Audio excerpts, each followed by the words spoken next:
ভুলে অথবা ইচ্ছায় স্ত্রীর দুধ পান করে ফেললে কি স্ত্রী তালাক হয়ে যাবে? নামাজের মধ্যে হাঁচি এলে নামাজ হবে কিনা, এ সময় করণীয় কি? মানে মিনার কিছু তাবু মুজদালিফার সীমানায় দেওয়া হয়েছে, এখানে অবস্থান করলে কি মিনা মুজদালিফায় দুই উকুফি হবে? আমার স্বামী সুস্থ সন্তানের জন্য 10টা গরু দেওয়ার নিয়ত করেছিল।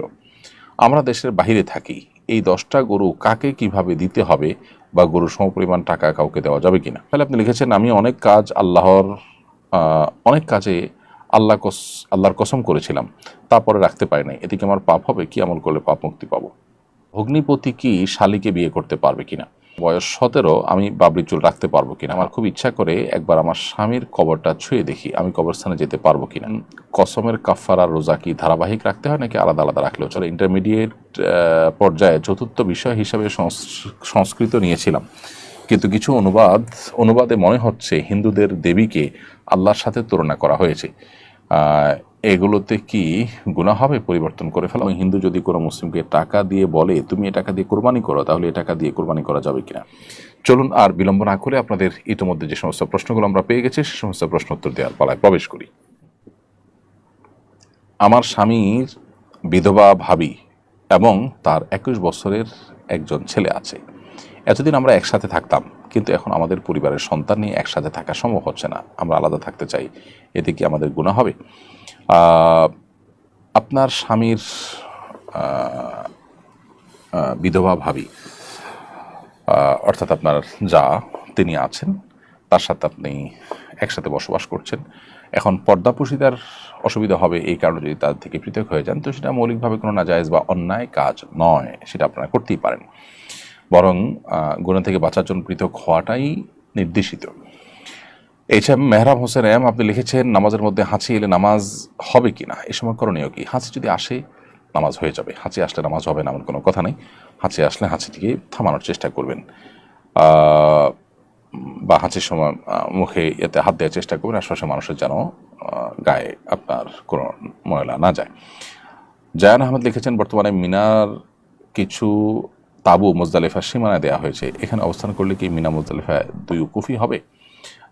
মিনার তাবু যদি মুজদালিফায় দেওয়া হয়, তাহলে সেক্ষেত্রে ওই তাবুতে মুজদালিফা রাত্রি যাপন নিয়তে থাকলে সেটাও হবে, আবার মিনা রাত্রি যাপন নিয়তে থাকলেও সেটাও হবে, কারণ মিনা ফুল হয়ে যাওয়ার পর তাবুটা যেতে যেতে মিনা মুজদালিফা পর্যন্ত গিয়েছে, ওইটা মিনার অন্তর্ভুক্তি হবে, যেহেতু মিনাতে আর কোনো জায়গা নেই। বিধায় ওই তাবুতে আপনি মিনা রাত্রি যাপন নিয়তে থাকলে সেটা আদায় হবে, আবার মুজদালিফা রাত্রি যাপন নিয়তে যদি থাকার সুযোগ থাকে সেটা থাকলেও আপনার আদায় হয়ে যাবে। আফিফা আফরিন, আপনি লিখেছেন, আমার স্বামী সুস্থ সন্তানের জন্য 10টা গরু দেওয়ার নিয়ত করেছিল। আমরা দেশের বাহিরে থাকি, এই 10টা গরু কাকে কিভাবে দিতে হবে বা গরুর সমপরিমাণ টাকা কাউকে দেওয়া যাবে কিনা? আপনার স্বামী সুস্থ সন্তানের জন্য 10টা গরু দেওয়ার যদি মানত করে থাকেন, তাহলে সেটা আবশ্যক হবে।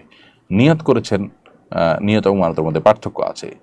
যদি আল্লাহ আমার এই কাজটা হয়, তাহলে আমি এতগুলো গরু গরিব দুঃখীদেরকে দান করবো বা খাওয়াই দিব, এটা কি বলে মানত। মানত করলে সেটা পুরা করা জরুরি হবে যদি মানত শরিয়া সিদ্ধ হয়, আর নিয়ত করলে সেটা পুরা করা জরুরি না। এখন নিয়ত যদি করে থাকেন সন্তান সুস্থ হলে বা সন্তান যেন সুস্থ হয়, তাহলে আমি এটা, সন্তান যেন সুস্থ হয় আল্লাহ আমি এটা করব, সুস্থ হলে আমি করবো এটা না, সন্তান সুস্থ হোক বা না হোক আমি এটা করব, আল্লাহ আপনি আমার সন্তানকে সুস্থ করে দিন, এরকম নিয়ত করলে সেটা আপনি দান করবেন। এখন নিয়তটা কী ধরনের ছিল, কী নিয়ত করেছেন, সেটা আসলে এখানে নির্ভর করবে, সেটার উপরে পুরো সিদ্ধান্তটা। তাহলে আমরা পুরো নিয়তটা না জানলে মন্তব্য করতে পারছি না, পার্টিকুলার এই কেসে আসলে বলা কঠিন যে তিনি তা কী করবেন, এই জন্য ডিটেল তার নিয়তটা খোলাসা করতে পারে, সেটা কি মান্যতের ক্যাটাগরিতে ছিল নাকি নিয়তের ক্যাটাগরিতে ছিল, এবং নিয়তে তিনি কী বলেছেন। সরি, নিয়ত করলে তো তিনি এটা যে কোনোভাবে ব্যয় করতে পারেন, 10টা গরু 10 জন গরিবকে দান করা, 10টা গরু জবাই করে গোশত দিয়ে দেওয়া, বা যে কোনো কিছু করতে পারেন নিয়ত করলে। আর নিয়ত যদি পুরো নাও করেন গুনাহগার হবেন না, মানত করে থাকলে যেভাবে মানত করেছেন সেভাবে তাকে করতে হবে যদি মানত বিশুদ্ধ হয়ে থাকে। এমনি তোফাইল, আপনি লিখেছেন, আমি অনেক কাজে আল্লাহর কসম করেছিলাম, তারপরে রাখতে পারি নাই, এতে কি আমার পাপ হবে? কি আমল করলে পাপ থেকে মুক্তি পাবো? আপনি কসম করে থাকলে কসমের কাফারা দিতে হবে, যদি কসম ভঙ্গ করে থাকেন, কসম যদি রক্ষা না করে থাকেন। আর কসমের কাফারা হলো আপনি 10 জন মিসকিনকে খাবার খাওয়াবেন, কিংবা 3টা রোজা রাখবেন।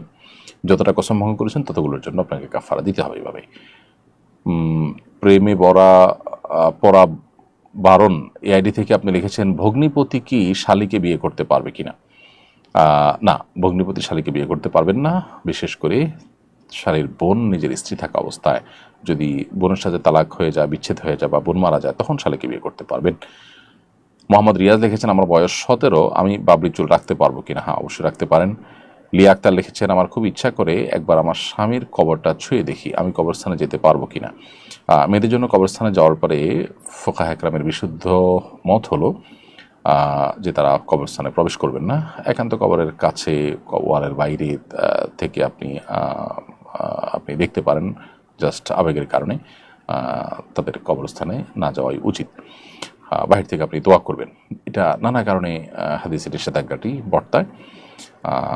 এর মধ্যে একটা হলে মেয়েরা অনেক বেশি আবেগী হয়ে পড়েন এবং সেখানে একটা বাজে দৃশ্যের বা অনেক দৃশ্যের অবতারণা হতে পারে, অথবা সেখানে পুরুষরা অনেক বেশি কবরস্থানে যেয়ে থাকেন, সেই ভিড়ের মধ্যে মহিলারা গেলে তাদের প্রাইভেসি নষ্ট হতে পারে। নানা কারণে শরীয়তের এই নিষেধাজ্ঞাটা আরোপ করা হয়ে থাকতে পারে। মমস সিক্রেট আইডি থেকে আপনি লিখেছেন, কসমের কাফারা রোজা কি ধারাবাহিক রাখতে হয় নাকি আলাদা আলাদা রাখলেও চলবে? আলাদা আলাদা রাখলেও চলবে, ধারাবাহিকতার কোনো শর্ত নেই। মহিনুদ্দিন লিখেছেন, আমি একজন হিন্দু ভাইকে কিছু টাকা দেনা আছি, অনেক খোঁজাখুঁজি করার পরেও উনি কিংবা ওনার পরিবারের কোনো খোঁজ খবর পাচ্ছেন, এখন আমি কি করতে পারি? যদি খোঁজ পাওয়ার কোনো সম্ভাবনা না থাকে, আপনি এই টাকা দান করে দেবেন সওয়াবের নিয়ত ছাড়া। আফিয়া ইসলাম লিখেছেন, ইন্টারমিডিয়েট পর্যায়ে চতুর্থ বিষয় হিসাবে সংস্কৃত নিয়েছিলাম, কিন্তু কিছু অনুবাদে মনে হচ্ছে হিন্দুদের দেবীকে আল্লাহর সাথে তুলনা করা হয়েছে। এগুলোতে কি গুনাহ হবে? পরিবর্তন করে ফেলা উচিত? ইন্টারমিডিয়েট পর্যায়ে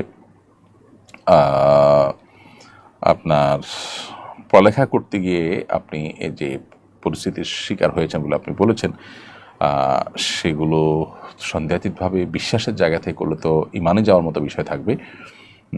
হিন্দু দেবীকে নওয়াজুবিল্লাহ আল্লাহর সাথে তুলনা করার এই বিষয়টাকে আপনাকে ঘৃণা করতে হবে। পরীক্ষার হলে আপনার এটার উত্তর দেওয়া ছাড়া কোনো উপায় নাই, সেই জায়গা থেকে আপনি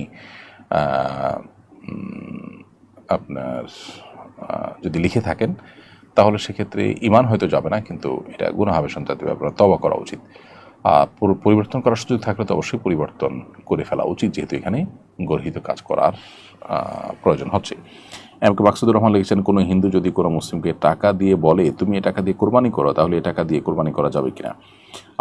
কেউ যদি টাকা দেয় কোনো হিন্দু, তার থেকে টাকা নেওয়া যেতে পারে, সে যদি গিফট হিসেবে দেয় সেটাকে আপনি কোরবানি করলে করতে পারেন। বিউটি বি এআইডি থেকে লিখেছেন, আমার ফজরের নামাজের পর ঘুম আসে, এর কারণে আমার ক্ষতি হবে কিনা? ফজর নামাজের পরে না ঘুমানোটাই উত্তম, কিন্তু এটা এমন কোনো বিষয় না যার কারণে গুনাহ হবে। লাকি আক্তার লিখেছেন, আমি 3 সন্তানের মা, 3টাই সিজার, আর বাচ্চা নিতে চাইনি কিন্তু আল্লাহ দিয়েছেন, 4 নম্বর সিজার হবে, এখন কি আমি জরায়ু উল্টে দিতে পারবো? কারণ এরপর বাচ্চা হলে লাইফ রিস্ক হবে। প্রথম কথা হলো যে সত্যি এটা লাইফ রিস্ক কিনা সেটা নিশ্চিত হওয়া দরকার। যদি লাইফ রিস্ক একান্ত না হয় তাহলে সেক্ষেত্রে আপনি এমনটি না করে বরং কঠোরভাবে জন্ম নিয়ন্ত্রণ করতে পারেন। আর যদি এটা লাইফ রিস্ক হয়, সেটাই চূড়ান্ত সত্য এবং আপনাকে বেঁচে থাকার প্রয়োজনটা করতেই হয়, বিকল্প কোনো উপায় না থাকে, তাহলে তো জায়েজ হতে পারে।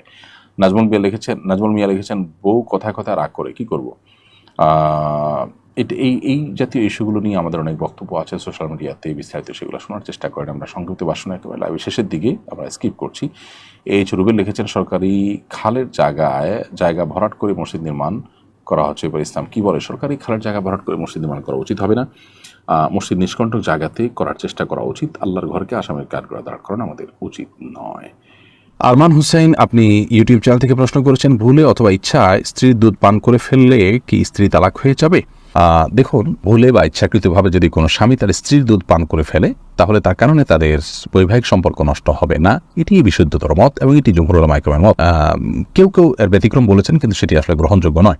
অতএব স্বামী যদি স্ত্রীর স্তনে মুখ দিয়ে দুধ পান করে ফেলেন ভুলে, তাহলে তার কারণে তাদের স্বামী স্ত্রীর সম্পর্ক নষ্ট হবে না। নবী করিম সাল্লাল্লাহু আলাইহি ওয়াসাল্লাম বলেছেন, ফাইন্নামার রাদাআতু মিনাল মাজাআহ। অন্য হাদিসে আসছে, লা রাদাআ ইল্লা ফি সানাতাইন, আও কামা ক্বালা আলাইহিস সালাম। 2 বছরের বাইরে গেলে যদি দুধ পান করানো হয়, সে দুধ পান করানোর ভিত্তিতে হারাম হওয়ার সম্পর্ক সাব্যস্ত হবে না। এবং এ বিষয়ে দুরুল মুখতারের মধ্যেও স্পষ্ট ফতোয়া রয়েছে।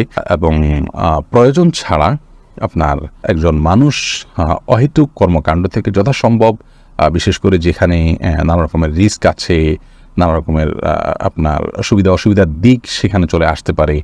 এ ধরনের বিষয়ে মানুষ যথেষ্ট সাবধান এবং সচেতন হতে হবে। স্ত্রীর দুধ যদি অনিচ্ছাকৃতভাবে কারোর মুখে চলে যায় এবং সে পান করে ফেলে, তাহলে সেটা মানে ইচ্ছাকৃত যদি কেউ করে তাহলে সেটা নাজায়েজ হবে, গুনাহের কথা হবে। যদিও কোনো জায়েজ বলেছেন, কিন্তু